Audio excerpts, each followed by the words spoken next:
এটা যদি কেউ প্রমাণ করতে পারে আমি তাকে 10 কোটি টাকা জরিমানা দেব। আমার একটা অন্যায় যদি কেউ প্রমাণ করতে পারে আইসি বলবে যে আমি ওকে 200 টাকা দিছি। আমার সততা একমাত্র শক্তি। আমার ব্যবসা বাণিজ্য কি আছে না আছে আপনারা সাংবাদিক গুটিয়ে দেখবেন। যে দৌলতপুরে বিএনপি হয়েও কেন স্বতন্ত্র প্রার্থী হলাম তার একমাত্র কারণ আমি 1987 সালে দৌলতপুর থানা ছাত্র দলের সেক্রেটারি হই এবং সভাপতি 2001 সাল পর্যন্ত আমি নিজ দায়িত্বে সফলভাবে পরিচালনা করি। আমি জেলা বিএনপির বিলুপ্ত কমিটির জয়েন্ট সেক্রেটারি ছিলাম, থানা বিএনপির যুগ্ম আহ্বায়ক ছিলাম। দুঃখের বিষয় হলো আমি বিএনপির বিরুদ্ধে নয়, ধানের শীষের বিরুদ্ধে নয়, আমি ব্যক্তির বিরুদ্ধে।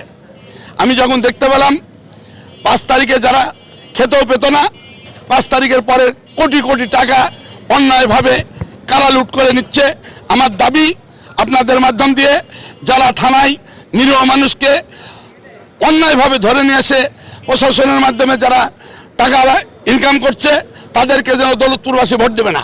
যারা রেজিস্ট্রি অফিসে কারা চাঁদা নিচ্ছে 5 থেকে 10,000 টাকা সিরিয়াল না দিলে 3 মাসে সিরিয়াল পায় না, তাদেরকে যেন দৌলতপুরবাসী ভোট দেবে না। আমি কারোর বিরুদ্ধে বলবো না, কারা লুটে পিটে খাচ্ছে তাদের ভোট দেবে না। দৌলতপুরে কৃষি অফিস থেকে বীজ এবং সার প্রায় 5-6 কোটি টাকা এসেছিল, 95% কার অনুসারীরা পদ্মারের চিহ্নিত নেতারা লুটপাট করে ব্লক সফরের মাধ্যমে খেয়ে ফেলেছে, এদেরকে ভোট দেবেন না। এবং আমি দৌলতপুরবাসীর দলমত নির্বিশেষে সকলকে বলতে চাই, ইউনিয়ন পরিষদের টিসিবি কার্ড, বয়স্ক ভাতা, 30 কেজি চাল কার নেতৃত্বে কোন দলের অনুসারীরা লুটপাট করে খেয়ে ফেলছে, গরিব চাষিদের হক মেরে দিছে, গরিবদের এইসব অনুদান খেয়ে ফেলছে।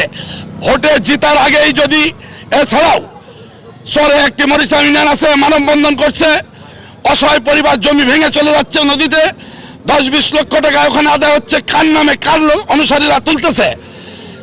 এবং এই দৌলতপুরের মাটিতে সাধারণ মানুষ ঘুমাতে পারে না, কখন কার নির্দেশে আমার মোষ গরু ছাগল লুটপাট হয়ে যায়, কারা এগুলা করতেছে, কারা কলকারখানাতে চাঁদা নিতেছে, কার লোক, এই লোক চিহ্নিত করে দলমত নির্বিশেষে সবাইকে যেভাবে নির্যাতন চালাচ্ছে। আমি লীগ রক্ষী বাহিনী আর কি করেছিল, রক্ষী বাহিনী লাল বাহিনীর থেকেও আমি বিএনপির বিরুদ্ধে নাই, ব্যক্তি হিসাবে এরা যেভাবে চালাচ্ছে, যদি এরা এমপি হয় এই দৌলতপুরের মাটিকে এইসব সাধারণ মানুষ কোথায় যাবে? এইসব নির্যাতিত বিএনপির বঞ্চিত নেতাকর্মী